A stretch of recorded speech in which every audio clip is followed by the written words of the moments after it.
प्यारे बच्चों good morning. बेटा फर्स्ट चैप्टर कंप्लीट कर दिया। उम्मीद है आपने भी फर्स्ट चैप्टर कंप्लीट कर लिया होगा फिर नोटबुक में।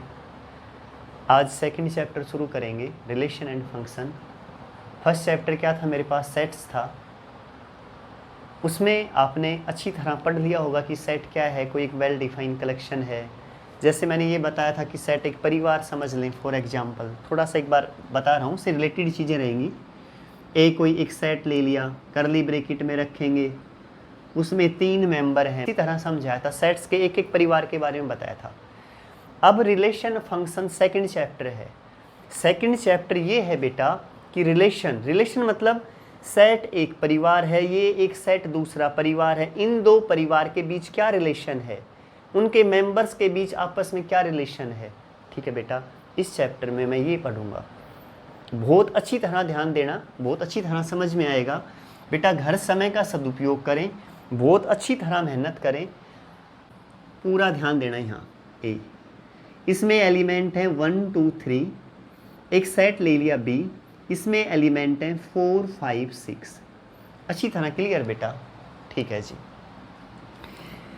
मैं यहाँ ले लेता हूँ, इसे वेन डायग्राम में रख रहा हूँ बेटा। ये मैंने मान लिया सेट A, ये क्या मान लिया B। इनके बीच क्या रिलेशन होगी, कैसे होगी, वो बता रहा हूँ बेटा।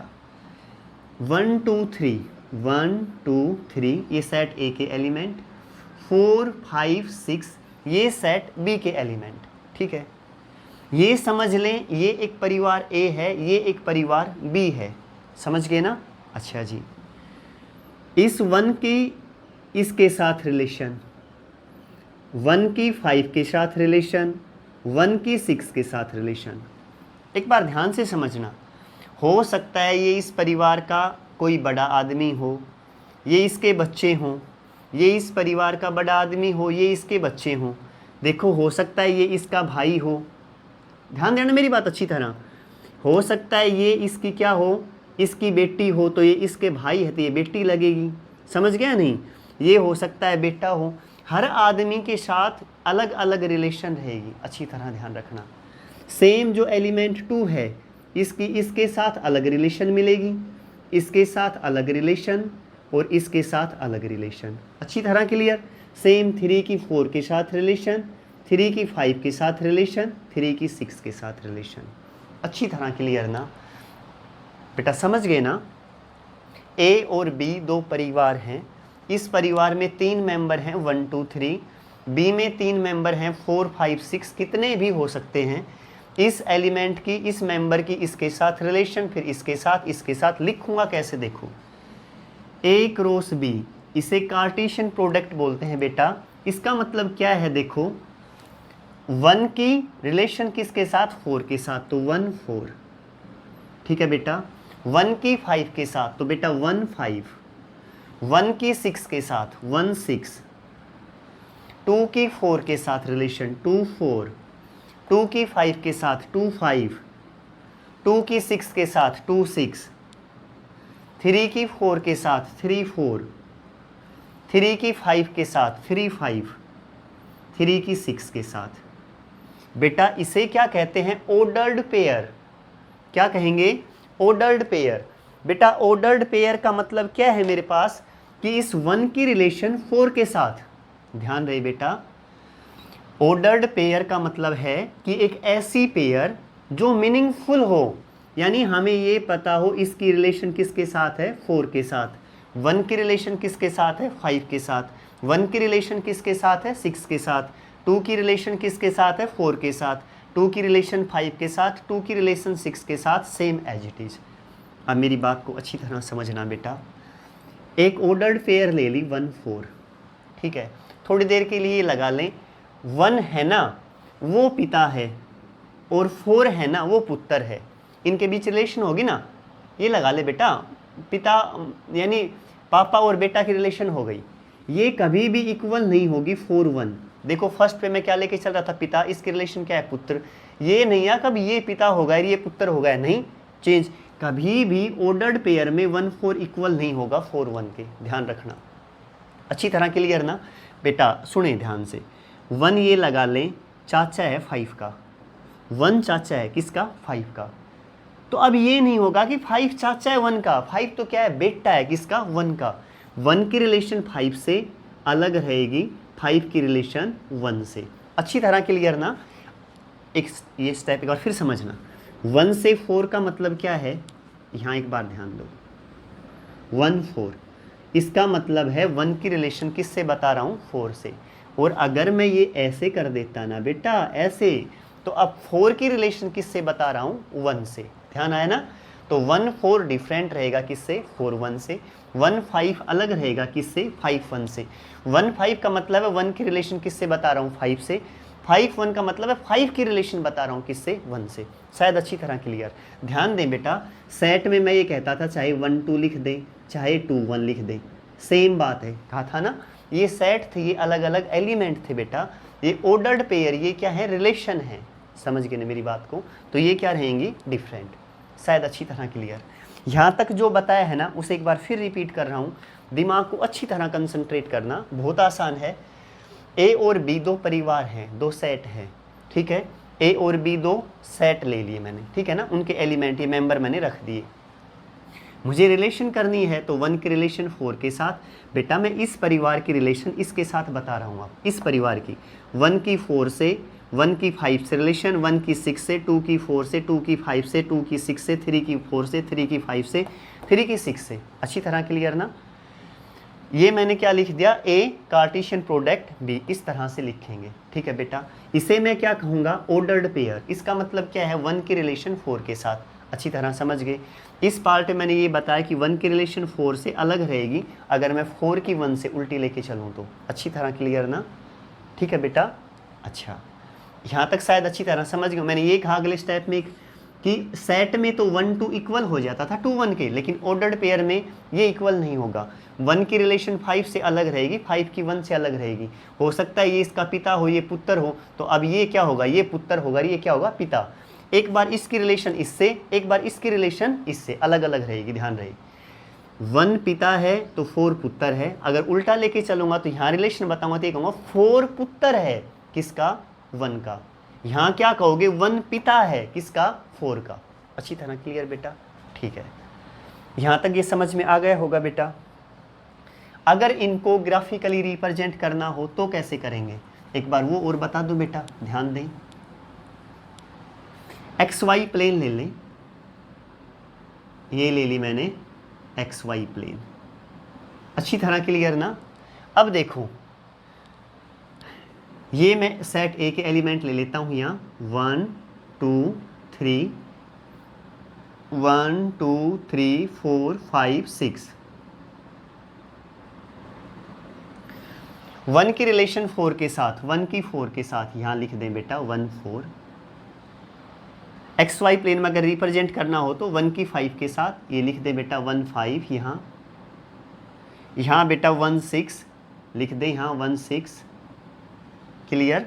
ये 2 4 यहाँ बेटा ये आ जाएगा 2 4, 2 5 यहाँ आ जाएगा 2 5, ये 2 6, ये बेटा 3 4 3 5 3 6। अच्छी तरह क्लियर ना। शायद यहाँ तक का समझ में आ गया होगा बेटा। हमने ग्राफिकली रिप्रेजेंटेशन दे दी सेट ए और सेट बी की, समझ गए ना। हमने एक्स एक्सिस को क्या मान लिया था, क्या खाया मैंने, ये सेट ए और इसे क्या मान लिया बेटा सेट बी, और ये रिप्रेजेंट कर दिया, समझ गए। इसमें बेटा वेन डायग्राम में लेके चला था सेट, ये अच्छी तरह समझाई दिया, क्लियर ना यहाँ तक। अगर बेटा ऐसा हो, देखो एक ऑर्डर्ड पेयर एक्स वाई हो और एक ऑर्डर्ड पेयर ए बी हो और बीच में इक्वल का निशान हो, ध्यान से समझना बिल्कुल। इसका मतलब ये है कि x किसके इक्वल रहेगा, a के इक्वल, और y किसके इक्वल रहेगा, b के इक्वल। अगर दो ऑर्डर्ड पेयर में बीच में इक्वल निशान है तो ये 100% कंपलसरी है कि पहला एलिमेंट पहले के इक्वल रहेगा और दूसरा एलिमेंट दूसरे के इक्वल रहेगा। इसे क्या कहेंगे पहला एलिमेंट, इसे क्या कहेंगे दूसरा एलिमेंट, या ये भी कह सकते हो ये फर्स्ट मेंबर ये सेकंड मेंबर। पहला मेंबर पहले मेंबर के इक्वल रहेगा और दूसरा मेंबर दूसरे के इक्वल रहेगा। अच्छी तरह क्लियर बेटा, शायद समझ में आ गया होगा। इससे रिलेटेड कुछ क्वेश्चंस ले लेता हूं, आपको और अच्छी तरह क्लियर हो जाएंगे। ध्यान दें बेटा,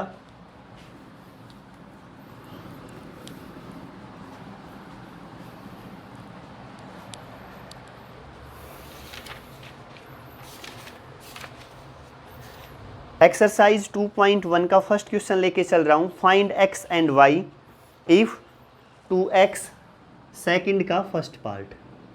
क्या दे दिया बेटा? 2x x plus Y 6 2। बेटा एक ऑर्डर्ड पेयर दे दी ये और दूसरी ऑर्डर्ड पेयर दे दी ये, और दोनों के बीच कैसा निशान है? इक्वल। अभी 1 मिनट पहले बताया है कि अगर इक्वल निशान हो तो पहला एलिमेंट किसके इक्वल रहेगा? इसके पहले एलिमेंट के। मतलब 2x किसके इक्वल रहेगा बेटा? 6, और x प्लस वाई किसके इक्वल रहेगा? 2। अच्छी तरह क्लियर ना बेटा? यहाँ से x की वैल्यू कितनी आई? 3, x की वैल्यू 3 पुट कर दें, यहाँ से y की वैल्यू कितनी आई? -1। बेटा 2 3 6 आ गया ना, 3 यहाँ पुट कर दिया तो y की वैल्यू कितनी आई? 2 घटा 3 -1। अच्छी तरह क्लियर? फर्स्ट पार्ट आ गया होगा बेटा? आसान है ना? कहा था बिल्कुल आसान एक्सरसाइज है, थोड़ी सी ध्यान से अच्छी तरह करना। सेकंड देखें, x plus 1 y minus 2 ordered pair में इक्वल है बेटा 3 1 3 1। अच्छी तरह क्लियर? अब देखें बेटा, बताया था अगर बीच में इक्वल निशान हो तो पहला एलिमेंट पहले के इक्वल रहेगा। तो x plus 1 is equal to 3, y minus 2 is equal to 1। बेटा यहाँ से x की वैल्यू क्या आई? 3 माइनस 1 2। यहाँ से y की वैल्यू क्या आई बेटा? 1 प्लस 2, तो y क्या आया? 3। बेटा शायद समझ में आ गया होगा। फर्स्ट के दोनों पार्ट हो गए, अब मैं सेकंड लेके चल रहा हूँ, ध्यान दे।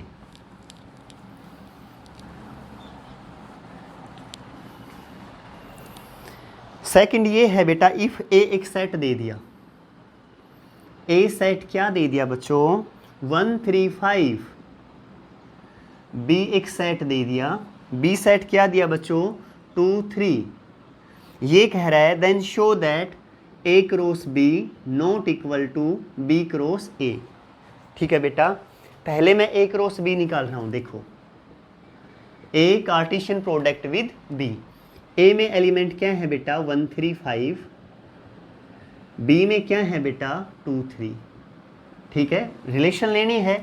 पहले 1 की किसके साथ लेंगे? 2, 1 की 3, 3 2, 3 3, 5 2 और 5 3। बेटा अच्छी तरह क्लियर ना? अब बेटा एक बार मैं b क्रॉस a लेके चलूँ तो b के एलिमेंट्स बताना 2 3। देखो b क्रॉस a है ना, तो पहले b लेंगे, a तो बाद में a। यहाँ पहले a था तो मैंने पहले a लिया। अब क्या लेना है? a 1 3 5। अच्छी तरह क्लियर बेटा? करें 2 1, पहली ऑर्डर्ड पेयर ये बन गई, दूसरी 2 3। बेटा पहले में रिलेशन a की रिलेशन किसके साथ थी? b के साथ। इसमें b की रिलेशन किसके साथ है? a के साथ। 2 1 2 3 2 5 3 1 3 2 3 3 और बेटा 3 5। शायद अच्छी तरह समझ में आ गई होगी। अभी बताया था बेटा क्या है कि 1 2 ऑर्डर्ड पेयर में नॉट इक्वल टू 2 1 इक्वल नहीं होगा, बताया था ना। तो इसलिए 1 2 नॉट इक्वल टू 1 ये आपस में इक्वल नहीं है, इसलिए a cross b not equal to b cross a, hence true. शायद अच्छी तरह समझ में आ गया होगा बेटा। नेक्स्ट क्वेश्चन लेके चलूं, आसान है ना? बिल्कुल, 1 2 और कर देता हूं।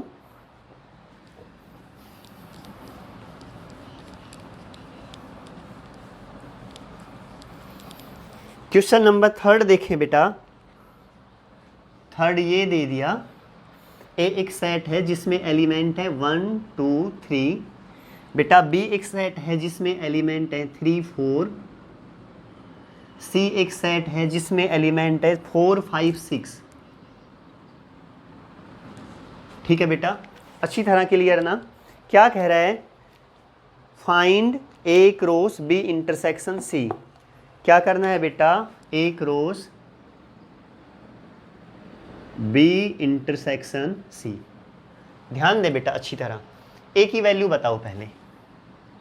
1 2 3 क्रॉस b इंटरसेक्शन c। बेटा b और c में कॉमन क्या? इंटरसेक्शन का मतलब कॉमन दोनों में। b और c में कॉमन क्या है मेरे पास? देखो 3 यहाँ नहीं है, 4 यहाँ भी है, यहाँ भी है, तो क्या ले लें 4। अच्छी तरह क्लियर ना। अब इसकी मल्टीप्लाई कर दें, 1 4 एक ऑर्डर्ड पेयर बन गया, 2 4 3 4। बेटा शायद अच्छी तरह क्लियर समझ गए ना। सेकंड पार्ट भी है इसका। सेकंड पार्ट ये है बेटा, सेकंड है बेटा A cross B union C। क्या है बेटा? A cross B union C। बेटा A एलिमेंट क्या है मेरे पास? 1 2 3 यहाँ पुट कर दें, क्रॉस B यूनियन C का मतलब है B और C के सारे एलिमेंट ले लें, जो रिपीट है ना उन्हें सिर्फ एक बार लें। 3 4 4 तो आली इसमें रिपीट नहीं करना, 5 6 ये भी ले लें। अच्छी तरह क्लियर बेटा। अब बना दें ऑर्डर्ड पेयर, क्या होगा? 1 का 3 के साथ 1 3 1 4 1 5 1 6, एक बार 1 ले लिया सबके साथ। अब क्या ले लें? 2 2 3 2 4 2 5 2 6। अब क्या ले लें? 3 3 3 3 4 3 5 3 6। बेटा शायद अच्छी तरह क्लियर। बेटा आज सेकंड चैप्टर के बारे में कुछ बताया है। क्या बताया? एक बार 2 मिनट में रिपीट कर दूंगा सारा, अच्छी तरह सुनना। ये कहा था कि ये रिलेशन एंड फंक्शन है। रिलेशन का मतलब एक के रिलेशन दूसरे के साथ क्या रिलेशन है, समझ गए ना? उसके बारे में पढ़ रहे थे। जैसे मैंने शुरू में समझाया कि 2 सेट ले लिए, ये एक परिवार है, ये दूसरा परिवार है। इनके मेंबर्स की आपस में रिलेशन क्या है? इसके साथ, इसकी इसके साथ रिलेशन, इसकी इसके साथ रिलेशन। उसे मैं क्या कहूँगा? ऑर्डर्ड पेयर कहूँगा, समझ गए ना? ऑर्डर्ड पेयर में मैंने ये कहा कि 1 4 कभी भी इक्वल नहीं होगा किसके? 4 1 के, अलग अलग रहेंगे। अच्छी तरह क्लियर बेटा। उसके बाद उसकी मल्टीप्लाई बताई है, समझ में आ गया होगा। रिप्रेजेंट करना दिखाया था ग्राफ में, कैसे रिप्रेजेंट करेंगे, शायद बेटा अच्छी तरह समझ में आ गया होगा। यहाँ तक का काम बहुत अच्छी तरह करना, बहुत अच्छी तरह पढ़ना। ठीक है बेटा, बाय।